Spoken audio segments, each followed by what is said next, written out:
Good morning बच्चों। पिछले class में हमने इलेक्ट्रॉनिक कॉन्फ़िगरेशन जो अबाव का नियम है उसको हमने सीखा कि आप कैसे करते हैं इलेक्ट्रॉनिक कॉन्फ़िगरेशन किसी एटम का, है कि नहीं। कुछ हमने एग्जाम्पल दिए थे, शायद आप करके लेके आए होंगे। एग्जाम्पल में फास्फोरस रहा होगा, सल्फ़र रहा होगा, क्लोरीन रहा होगा, और क्या था बेटा, मैग्नीज रहा होगा, क्रोमियम रहा होगा, और कॉपर रहा होगा, आयरन रहा होगा, जिंक रहा होगा, ये सारे रहे होंगे। आइए बेटा इलेक्ट्रॉनिक कॉन्फ़िगरेशन हम एक बार करते हैं और चेक करते हैं कि आपका सही है या गलत है। ठीक है बेटा।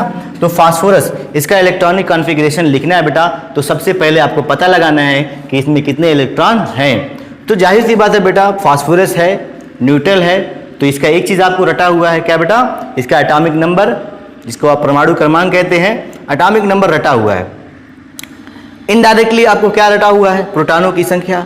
अब ये न्यूट्रल है, ये न्यूट्रल है, तो जितने प्रोटॉन उतने ही क्या होंगे बेटा, इलेक्ट्रॉन भी होंगे, बताने वाली ज़रूरत ही नहीं है।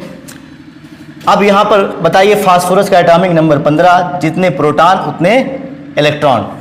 ये देखिए 15 इलेक्ट्रॉन, इन्हीं का हम लिख देते हैं इलेक्ट्रॉनिक कॉन्फ़िगरेशन 1s2, 2s2 और 2p6। हमारे साथ आप बोलते रहिए 1s2, 2s2, 2p6 और उसके बाद 3s2 कितना हो गया बेटा, देखिए 4, 6, 10 और 2, 12 और कितना भरना है, 3 भरना है। तो 2p6, 3s2, 1s2, 2s2, 2p6, 3s2, उसके बाद बेटा 3p कितना भरेंगे, 3 हो गया बेटा।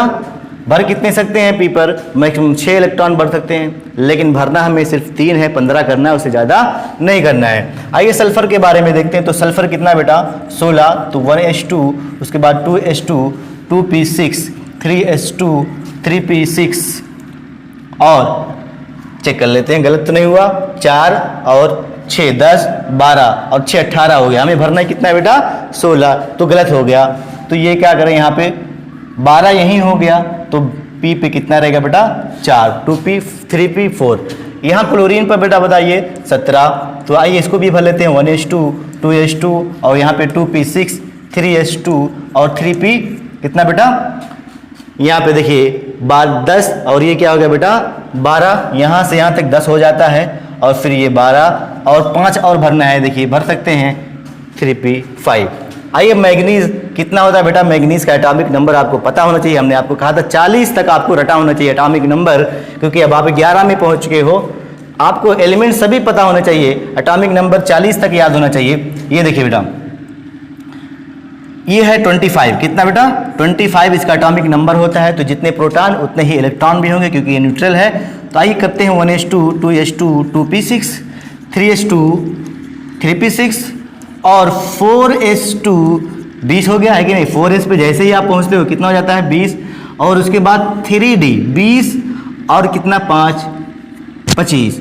ये देखिए इसका इलेक्ट्रॉनिक कॉन्फ़िगरेशन हो गया। क्रोमियम बेटा ये कितना होता है बेटा, 24, और इसका अगर आप इलेक्ट्रॉनिक कॉन्फ़िगरेशन करोगे 1s2, 2s2, 2p6, 10 हो गया बेटा, 3s2 और 3p6 कितना हो गया बेटा, 18 भरना है, कितना बेटा 24, और 4s2 और 3d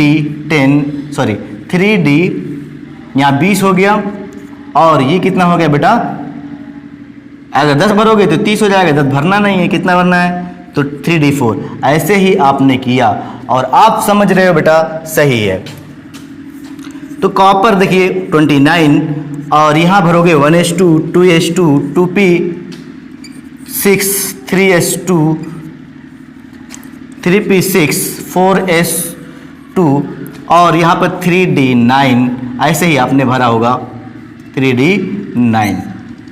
आइए करते हैं आयरन 26 बेटा, कितना 26, 1s2, 2s2, 2p6, 3s2 और 3p6 और देखिए 4s2, उसके बाद बेटा कितना 3d, कितना भरना है बेटा 6 और भरना है 3d6।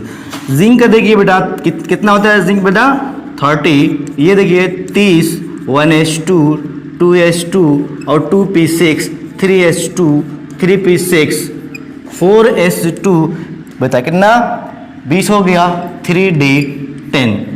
ऐसे ही आपने किया कि नहीं? ऐसे बताइए, कहीं पे कहीं गलत, कुछ गलत हमने किया क्या? यस, हमने भी गलत किया और आपने भी गलत किया। हम तो आपकी गलती को ढूंढ रहे थे कि आप गलत करके लाए होंगे। देखिए ये सही है, ये भी सही है, और ये भी सही है, और देखिए ये सही है, ये गलत, यानी और ये गलत, ये सही है और ये सही है, यानी सब सही है, बस 2 लोग गलत हैं। क्रोमियम और कॉपर का जो इलेक्ट्रॉनिक कॉन्फ़िगरेशन आप लिखे हो वो गलत है। गलत क्यों है बेटा? यहाँ पर जो अंतिम इलेक्ट्रॉन है वो D पर 4 हैं, और यहाँ पर जो अंतिम इलेक्ट्रॉन है वो D पर 9 है। ठीक है, अब हम इसी पर क्या होंगे? कंसंट्रेट होंगे, अपना जो दिमाग लगाएंगे 2 लोगों पर। किस पे? क्रोमियम और कॉपर पर। आइए देखते हैं, सब मिटा देते हैं। ठीक है, और बाकी सब सही है। अगर आप 40 तक रट रहे हो तो इसी तरीके से आप करिए, सब सही आएगा, बस 2 लोग गलत हो जाएंगे। क्रोमियम और कॉपर क्यों गलत होते हैं मैं आपको बताना चाहूँगा। इसको हम मिटा दे रहे हैं।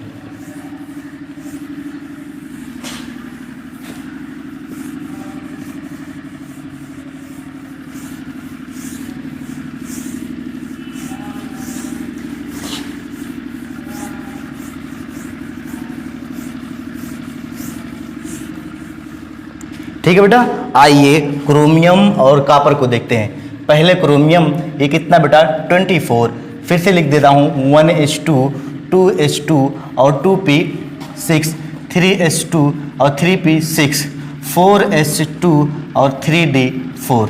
यही आ रहा है आपका। देखिए ये पहले समझा लें और उसके बाद जो है, चलिए उसको भी यहीं लिख दे रहे हैं, कॉपर को भी। कॉपर थोड़ा सा गैप लगा के लिखेंगे, कॉपर 29, 1s2 और 2s2, 2p6, 3s2, 3p6, 4s कितना बेटा?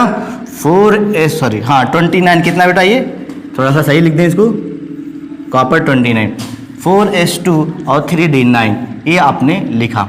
अब इसमें हम आपको बताना चाहते हैं कि 3d4 क्यों नहीं लिख सकते और 3d9 क्यों नहीं लिख सकते।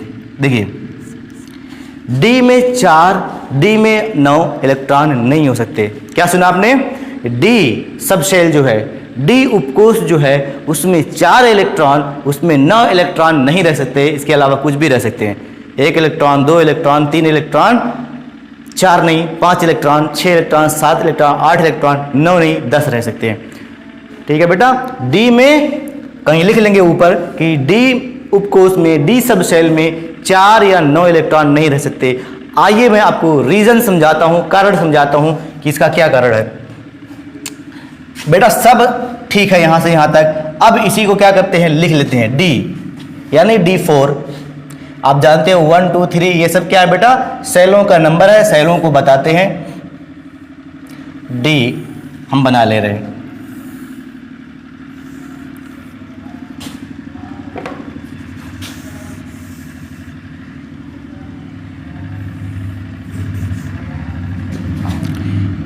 D में कितने बेटा ऑर्बिटल? 5 ऑर्बिटल। ये देखिए 1 2 3 4 5, ये है D। और इसमें हमें भरना है कितना बेटा? 4 इलेक्ट्रॉन, है कि नहीं? आइए भर के देखते हैं। हुंड रूल के अनुसार आप इलेक्ट्रॉनों को इसी तरीके से भरोगे, 1 2 3 और ये देखिए 4। ठीक है, हुंड रूल के अकॉर्डिंग आप 5 ऑर्बिटल में पहले एक एक इलेक्ट्रॉन भर लीजिए जिसका मुंह ऊपर हो। फिर जब 5 भर जाए फिर 6वां इलेक्ट्रॉन फिर यहां से शुरू करिए, फिर इस तरीके से भरते जाइए। अब देखिए एक क्या है बेटा? एक ऑर्बिटल खाली रह गया। मैक्सिमम कितने इलेक्ट्रॉन भर सकते हैं बेटा? ये देखिए मैक्सिमम D ऑर्बिटल में कितने इलेक्ट्रॉन भर सकते हो आप बताइए? मैक्सिमम जो है D सब शेल में जो 5 ऑर्बिटल हैं, जिनको हम D ऑर्बिटल भी कहते हैं, इसमें कितने इलेक्ट्रॉन भर सकते हैं? देखिए भर दे रहे हैं, 5 हो गए, 6वां 7वां 8वां 9वां और ये 10वां इलेक्ट्रॉन, 10 इलेक्ट्रॉन भर सकते हैं। आइए समझिए कि एक इंसान है बेटा जो 10 रोटी खाता है। कितने रोटी खाता है? एक इंसान है जो 10 रोटी खाता है तब उसका जो पेट है वो पूरी तरीके से भर जाता है, या कहें एक इंसान है जो 10 रोटी खाता है तब वो जाके संतुष्ट होता है कि मेरा पेट अब भर गया है, अब इससे ज़्यादा नहीं खा पाऊँगा। रोज़ बहुत सारे ऐसे लोग मिल जाएंगे आपको कि मैं 2 रोटी खाता हूँ या खाती हूँ, 3 रोटी खाता हूँ खाती हूँ, मैं 1.5 रोटी से ज़्यादा नहीं खाता हूँ, मैं कभी 12 रोटी से कम नहीं खाता हूँ। इस तरीके से आपने सुना होगा। तो मैं वही बता रहा हूँ, वही एग्जांपल दे रहा हूँ कि इंसान रोटियों को गिनता है खाते वक्त कि मैं कितना रोटी खाता हूँ। तो वहीं से मैंने आपको उदाहरण यहाँ पे निकाला कि एक इंसान है जो 10 रोटी खाता है और तब उसका पेट भरता है। वही इंसान देखिए अचानक से विपरीत परिस्थितियाँ आई, भाई गरीबी आ गई, विपरीत परिस्थितियाँ आई, गरीबी आ गई और उस इंसान को खाने के लिए देखिए बेटा कितनी रोटियाँ मिली हुई हैं, 4 रोटियाँ। कितनी रोटियाँ मिली हुई हैं? 4 रोटियाँ। अब बताइए कि इस इंसान का आधा पेट भी भरा होगा? नहीं, आधा पेट। पूरा पेट कितने से भरता है? 10 रोटी से। आधा पेट कितने से भरेगा? 5 रोटी से। यानी एक ऑर्बिटल में 2 इलेक्ट्रॉन हो सकते हैं और तो पूरी तरीके से वो ऑर्बिटल भरा रहेगा। अगर 1 इलेक्ट्रॉन होंगे तो आधा भरा रहेगा। तो वही कि आधा पेट भरने के लिए 5 रोटियों की ज़रूरत है, पूरा पेट भरने के लिए 10 रोटियों की ज़रूरत है।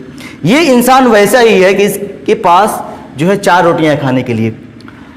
अपने आप को इंसान कोसेगा और भगवान से कहेगा, गॉड से कहेगा कि ए गॉड, कम से कम आधा पेट तो भरवा दीजिए, कम से कम कोई जुगाड़ करिए कि मेरा आधा पेट तो भर जाए, पूरा नहीं आप मुझे खाना दे रहे हैं, कम से कम कहीं से मेरा आधा पेट भरने की इंतज़ाम तो कर दीजिए।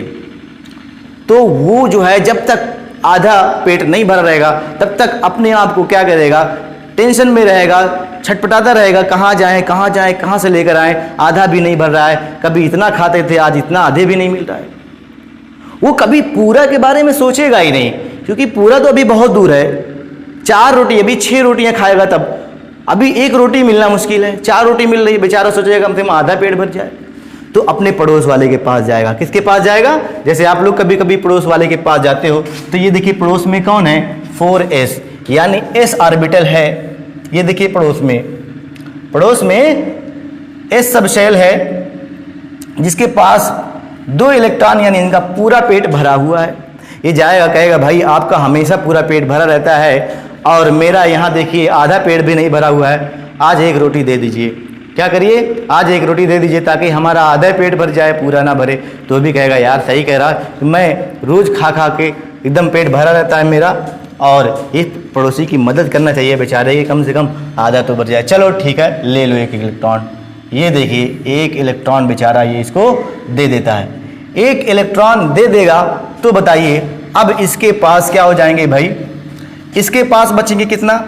ये इस ऑर्बिटल में भाई 1 इलेक्ट्रॉन, और इस ऑर्बिटल में कितने हो जाएंगे बेटा? 2 3 4 5। पहले से 4 रोटियां यानी 4 इलेक्ट्रॉन थे, है कि नहीं? अब 1 इलेक्ट्रॉन और मिल गया, यानी अब जो है सारे ऑर्बिटल 1 इलेक्ट्रॉन से भरे हुए हैं, यानी अब जो है पेट आधा भरा हुआ है। क्या आगे पूरा भरने की कोशिश करेगा? 1 रोटी मिलना तो मुहाल है, 5 रोटियां और कैसे मिलेंगी? कहेगा बस इतने में हम संतुष्ट हैं और कहीं नहीं जाएंगे मांगने के लिए, आधा बहुत है।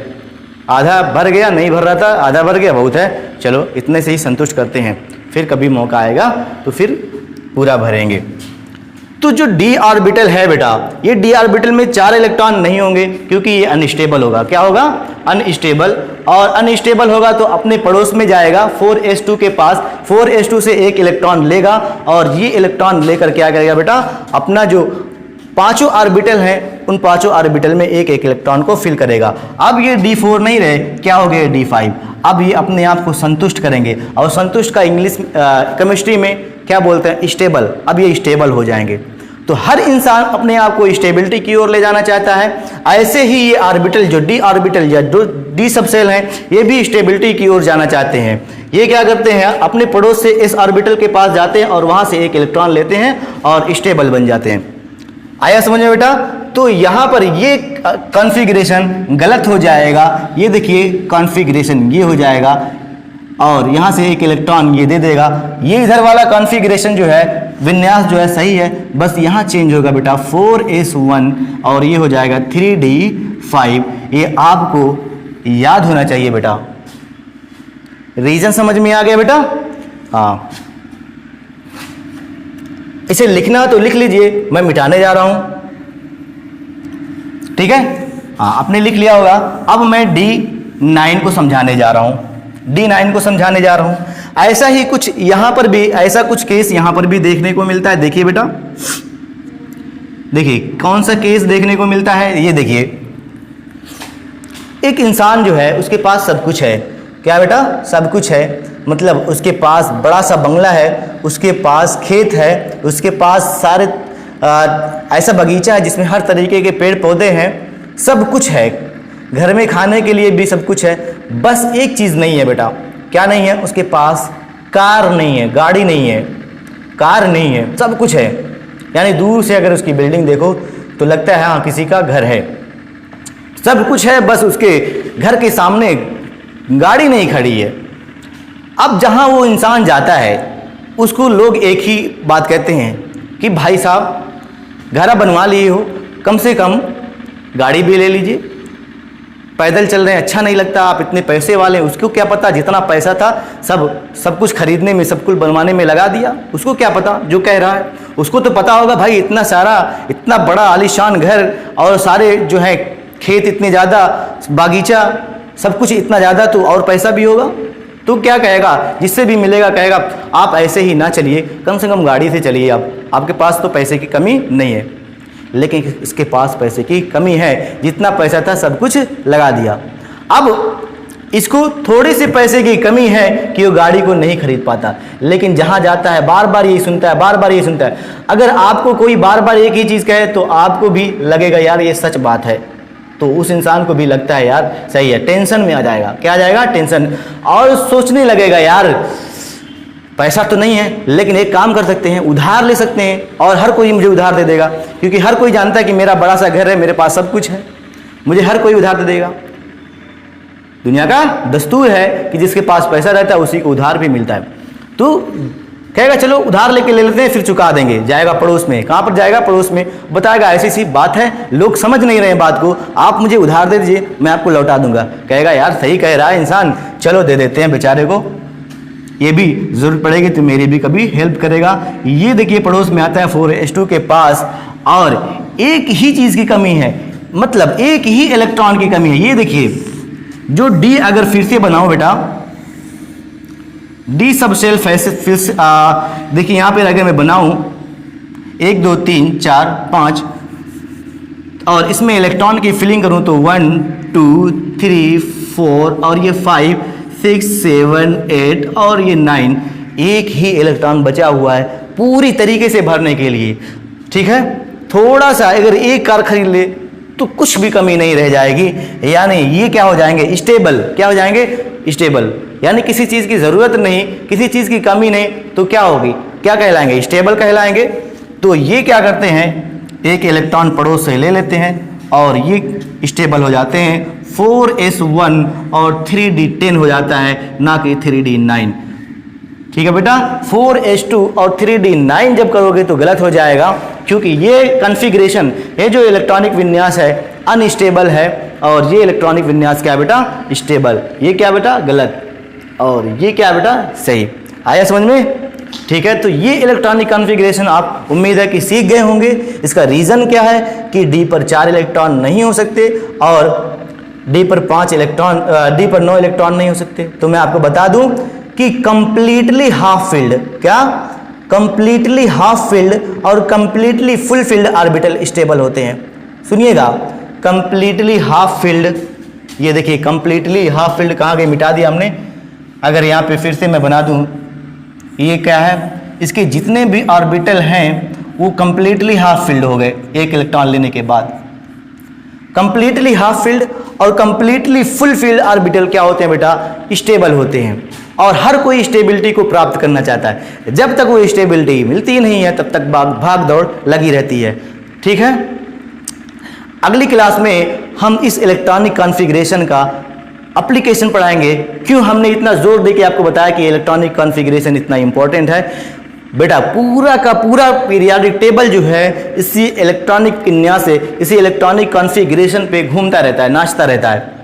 ठीक है, हम आपको बताएंगे कि इसमें number of cell electronic configuration से आप कैसे पता कर सकते हो, इसका ग्रुप नंबर कैसे पता कर सकते हो, ये कैसे पता कर सकते हो कि इसमें पीरियड कैसे है, ये कैसे पता करोगे कि ये एटम 4 एटम दे दिए गया है कि इसमें कौन बड़ा है, किसका साइज छोटा है। तो सारी चीज़ों को हम आपको बताएंगे ज़रूर अगली क्लास में। ठीक है बेटा, थैंक यू।